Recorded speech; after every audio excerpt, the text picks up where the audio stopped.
अब हम लोग देखेंगे cash flow from operating activity अगर आपको निकालना है तो उसका फॉर्मेट क्या है। तो cash flow from operating activity अगर आपको निकालना है तो सबसे पहले नेट प्रॉफिट बिफोर टैक्स रखेंगे। अब ये नेट प्रॉफिट बिफोर टैक्स आता कहाँ से है, तो आप लोगों को पिछले वीडियो में बताया गया था कि आप लोग statement of profit and loss और बैलेंस शीट का फॉर्मेट अच्छे से तैयार करके आइएगा तो ज़्यादा समझ में आएगा। देखिएगा ये आपके प्रॉफिट एंड लॉस अकाउंट का फॉर्मेट है जिसमें सबसे पहले revenue from operation other income लिख करके एक्सपेंसेस लिखने के बाद जो लास्ट में है उसे बोला प्रॉफिट बिफोर टैक्स। यहाँ पर भी लिखा गया प्रॉफिट बिफोर टैक्स। इसका मतलब ये जो प्रॉफिट आया हुआ है ये प्रॉफिट इस इनकम में से बहुत सारे एक्सपेंस को माइनस करने के बाद आया है, तो उस प्रॉफिट को हम यहाँ रख लेते हैं। लेकिन ये प्रॉफिट अगर क्वेश्चन में नहीं दिया है तो उसको निकालना पड़ता है। निकलता कैसे है उसका वर्किंग नोट बनाना पड़ेगा, वर्किंग नोट भी अभी समझाएंगे। पहले अभी ये जान लेते हैं कि अगर क्वेश्चन में ये दिया है तो डायरेक्ट इसको रख लेंगे, बाकी कुछ आइटम इसमें ऐड किए जा रहे हैं। तो ऐड क्यों किए जाते हैं उसका रीज़न जानते हैं। एक छोटा सा आप एग्जाम्पल लेके पहले समझिएगा फिर इस पे आइएगा। आपका बिजनेस है, आप अपने बिजनेस में सेल करते हैं 1 लाख रुपए का कोई सामान, तो आपके पास कैश के रूप में 1 लाख रुपए आ गया। ये जो आपने 1 लाख रुपए में सेल किया था उसकी वजह से आपके पास कैश के रूप में 1 लाख रुपया आया। सोचिए आपने वर्कर से काम कराया था, वर्कर को 30,000 रुपया पे कर दिए, वर्कर को आपने वेजेस दे दिया 30,000। तो हम पूछें आपके पास अभी कैश कितना बचा है, तो आंसर होगा 70,000। और जेब में से निकाल के गिनेंगे भी तो वास्तव में 70,000 दिखेगा भी। लेकिन आपके बिजनेस में जो असेट यूज हो रही थी उस असेट पे डेप्रिसिएशन चार्ज हुआ 10,000 रुपये का, उसको भी माइनस किया जाता है। तो एक्चुअल में कितने रुपए की प्रॉफिट आपके बिजनेस को दिख रहा है, 60,000 रुपया। प्रॉफिट निकालने का यही तरीका है ना, बेच के जितना पैसा कमाए हो उसमें से खर्चों को माइनस कर दीजिए, जो बचता है वो बिजनेस की प्रॉफिट। तो बिजनेस की प्रॉफिट कितनी दिख रही है, 60,000 रुपया। अगर हम आपसे पूछें कि बिजनेस को चला करके जो 60,000 रुपये का प्रॉफिट दिख रहा है, क्या आपके जेब में 60,000 रुपया कैश के रूप में है भी? क्योंकि cash flow from operating activity का मतलब ही हम ये चेक करना चाह रहे हैं कि बिजनेस को चला करके हमारे पास कैश कितना है, ये चेक कर रहे हैं। अगर हम मान लें कि 60,000 रुपये की प्रॉफिट है तो माने हमारे जेब में भी कितना पैसा है, 60,000 रुपया। अगर आप जोर जोर से अनाउंसमेंट कर दीजिए कि मेरे जेब में 60,000 रुपया है, 60,000 रुपया है, क्योंकि हमारे बिजनेस को प्रॉफिट कितना हुआ है, तो हर कोई ये मान लेगा कि 60,000 की प्रॉफिट है तो माने बिजनेस इनके जेब में भी कितना पैसा है, 60,000। खुदा न खास्ता किसी ने हाथ डाल करके उस पैसे को निकाला और गिन दिया, तो आप बताइए आपके जेब में क्या 60,000 था या 70,000? 70,000 था कि नहीं? बिजनेस को चला के 1 लाख रुपया आपको मिला था, 30,000 वेजेज का पे किए थे, 70,000 बचा था जेब में। क्योंकि डेप्रिसिएशन 10,000 आपने एक्सपेंस ज़रूर दिखाया है, लेकिन वास्तव में डेप्रिसिएशन के लिए कोई पेमेंट नहीं किया जाता है। डेप्रिसिएशन नॉन कैश आइटम होता है। जो असेट आप पहले से खरीद के लाए हैं उस असेट को यूज करते हैं और उस असेट की वैल्यू में जो कमी आती है वो डेप्रिसिएशन कहलाता है, और उसी कमी को हम डायरेक्ट यहाँ शो कर देते हैं। तो रियल में देखा जाए तो उस डेप्रिसिएशन की वैल्यू के लिए हम किसी को कोई पेमेंट वगैरह नहीं करते हैं। तो हमारे जेब में जो रियल में अमाउंट शो हो रहा है वो 70,000 रुपये का शो हो रहा है, जबकि अकाउंट्स के अकॉर्डिंग देखा जाए तो प्रेजेंट हमारा कर रहा है 60,000 रुपया।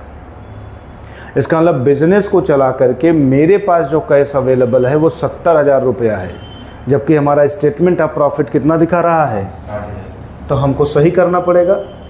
तो ऑपरेटिंग एक्टिविटी बनाते समय सबसे पहले यहाँ हम लिख देंगे प्रॉफिट बिफोर टैक्स 60,000। फिर ये अगर वास्तव में कैश के रूप में पेमेंट नहीं था और आप इसको माइनस कर चुके हैं, तो सही करने के लिए इसको इसी में क्या कर दीजिए, प्लस कर दीजिए, तो 70,000 रुपये आपका शो होने लगेगा कि नहीं। इसीलिए देखिए यहाँ पर डेप्रिसिएशन को ऐड करवाया गया। बात समझ में आया कि नहीं। प्रॉफिट बिफोर टैक्स में ये डेप्रिसिएशन क्यों ऐड हुआ, ये बात क्लियर हो गया। तो कुल मिला के आसान भाषा में हम ऐसे कह सकते हैं कि स्टेटमेंट ऑफ पीएल जब बनाया गया होगा तो उसमें जितने भी एक्सपेंस कैश में नहीं होते हैं उन सारे एक्सपेंस को हम प्रॉफिट निकालते समय तो दिखा देते हैं, प्रॉफिट निकालते समय दिखा देते हैं, मतलब प्रॉफिट निकालते समय अपनी इनकम में से माइनस कर देते हैं। लेकिन जब कैश फ्लो चेक करने लगेंगे तो उन सारे आइटम को जोड़ना पड़ेगा। क्या करना पड़ेगा, क्यों जोड़ना पड़ेगा, रीजन समझ में आया इस एग्जांपल से कि नहीं। क्योंकि रियल में उसकी वजह से आपके यहाँ से कोई कैश जाता नहीं है, आपके यहाँ से रियल में कोई कैश, और जो आपका यहाँ प्रॉफिट दिखता है वो प्रॉफिट उस एक्सपेंस को माइनस करने के बाद का दिखता है, तो वो रियल में कैश का प्रेजेंटेशन नहीं है। तो रियल में कैश का प्रेजेंटेशन जो बुक के अकॉर्डिंग शो होगा वही जेब में भी दिखना चाहिए। बुक यहाँ प्रेजेंट 60 कर रहा है जबकि जेब में 70 है, तो प्रेजेंटेशन हम फिर 70 का बनाना चाहेंगे। तो उस केस में हम यहाँ 10 ला करके डेप्रिसिएशन ऐड कर देंगे तो हमारा प्रेजेंटेशन कितने पा जाएगा। अब ऑपरेटिंग एक्टिविटी बता रहा है कि बिजनेस को चला के 70,000 रुपये का कैश हमारे पास है और जेब में हाथ डाल के काउंट करेंगे तो जेब में भी 70,000 मिल जाएगा। बात समझ में आया। तो इस तरीके से हम ऑपरेटिंग एक्टिविटी से कैश फ्लो निकालेंगे। बस क्या ध्यान रखना है, ऐड करना है नॉन कैश एक्सपेंस। जितने भी एक्सपेंसेज नॉन कैश वाले हैं, नॉन कैश का मतलब एक्सपेंस के रूप में आपने अकाउंट बनाते समय लिख तो दिया, प्रॉफिट निकालते समय आपने उसको एज ए एक्सपेंस के रूप में दिखा तो दिया, बट उसके बदले में आपके यहाँ से कोई भी कैश नहीं गया है। तो उस टाइप के जितने आइटम हैं सबको ऐड कर देते हैं। तो ये जितने भी आइटम की लिस्ट लिखी गई है ये सब के सब उसी टाइप के हैं।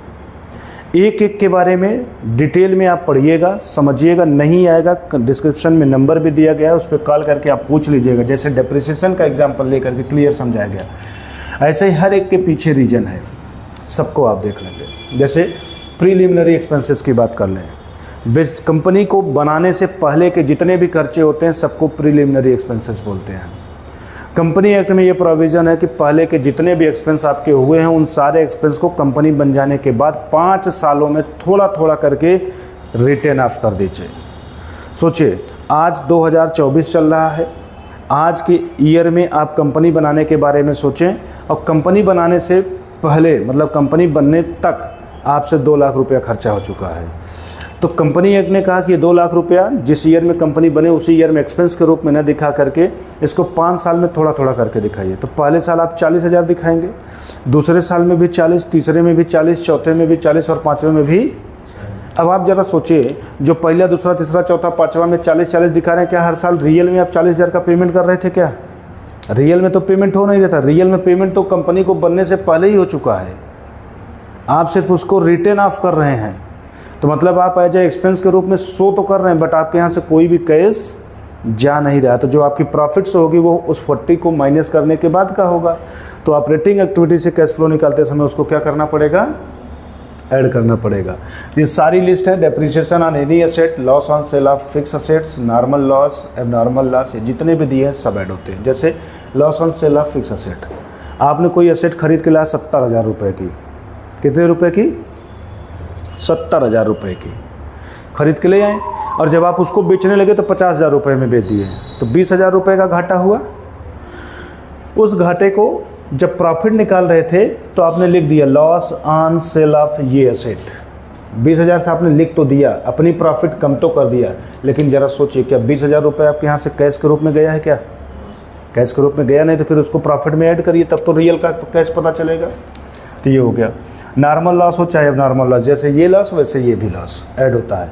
Amortisation of any intangible asset, कोई भी इंटेंजिबल असेट है उसको एमोर्टाइज कर रहे हैं। एमोर्टाइजेशन का मतलब होता है ख़त्म कर देना, रिटेन ऑफ कर देना। तो किसी भी एसेट को अगर रिटर्न ऑफ करते हैं, जैसे प्रीलिमिनरी एक्सपेंसेस रिटर्न ऑफ हुआ तो वैसे वो भी रिटर्न ऑफ होगा। इसका मतलब रियल में कोई भी कैश नहीं जाएगा। तो add discount on issue of share debenture, ये भी जैसे आपका डिवेंचर 10 रुपये का था, आपने कहा चलो लाओ 8 रुपये दे दो, ले जाओ डिवेंचर, 10 रुपये का डिवेंचर ले जाओ। 8 रुपया लेकर के 10 रुपये का डिवेंचर दे देते, क्या रियल में आपने 2 रुपया कहीं किसी को पे किया है? क्या घाटा हुआ जरूर, लेकिन आपने किसी को पे, तो ये भी आपका नॉन कैश है। Interest paid on any loan, अगर कंपनी कोई लोन ले रखी है और उस पर इंटरेस्ट पे करती है तो रियल में तो कैश के रूप में कंपनी पे करती है। रियल में देखा जाए तो कंपनी का कैश जाता है, लेकिन जो लोन पर कंपनी इंटरेस्ट पे करती है वो कंपनी को चलाने से रिलेटेड एक्सपेंस नहीं होता है। इसीलिए यहाँ लिखा गया non cash expense and non operating item.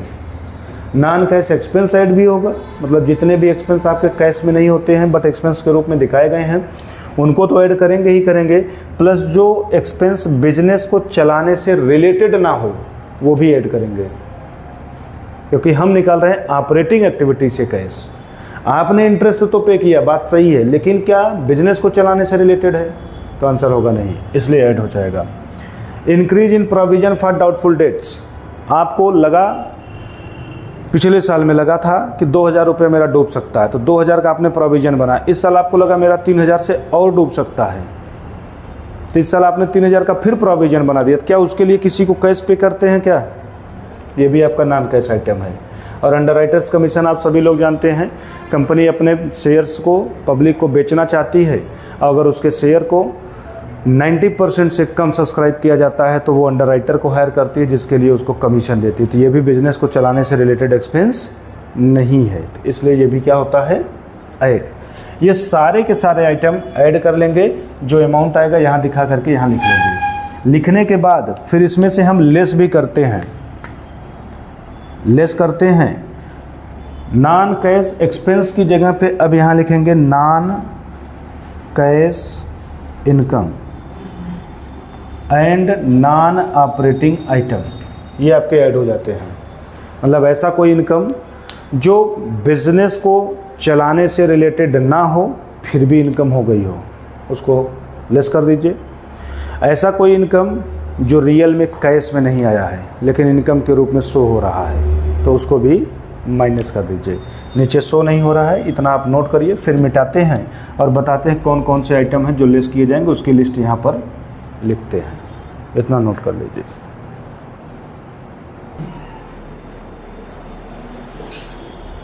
तो लेस में आएंगे non cash income and non operating item को लेस करते हैं। नॉन कैश इनकम और नॉन ऑपरेटिंग आइटम का मतलब बिजनेस को चलाने से रिलेटेड जो इनकम नहीं होती है, अगर पीएल बनाते समय उस इनकम को यहाँ पर शो कर दिया गया है और फिर जो प्रॉफिट आई वो आई है, तो इसका मतलब उस प्रॉफिट से हमको वो सारी चीज़ें लेस करना पड़ेगा।